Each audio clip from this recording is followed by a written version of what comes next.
əziz ziyafət iştirakçıları, bir daha sizləri Vidadi kişinin adından, onun doğmaları adından salamlayıram və hər birinizə xoş gəlmişsiniz deyirəm. Gələn qədəmləriniz var olsun.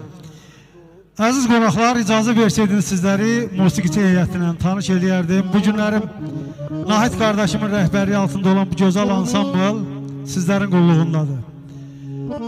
Bu günlərim, bu gözəl günü tarixin yaddaşına həkk edəcək Arzu çəkiliş qrupu bizimlədir. Bu gözəl operatorlarımız Vəfa qardaşım, Allahverdi qardaşım bugünkü günü tarixin yaddaşına köçürəcək və bugünkü günün tamadası mənəm Şəlil İslamdır.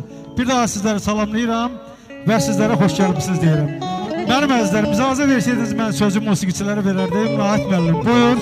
Siz də musiqinin dili ilə, muğamın dili ilə bəyimizi gəlimizi bir təbrik edin. Sağ olun, İslam müəllim. Siz də xoş gəlmişsiniz. Təbrik edirik. Allah mübarək eləsin, Allah xoşbəxt eləsin, gözləriniz aydın olsun. Çox mübarək olsun dedik.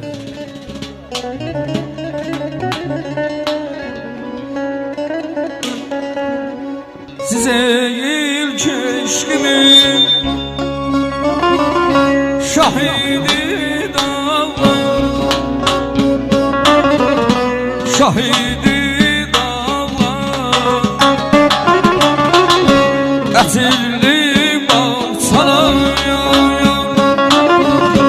çiçəkli bağlar, çiçəkli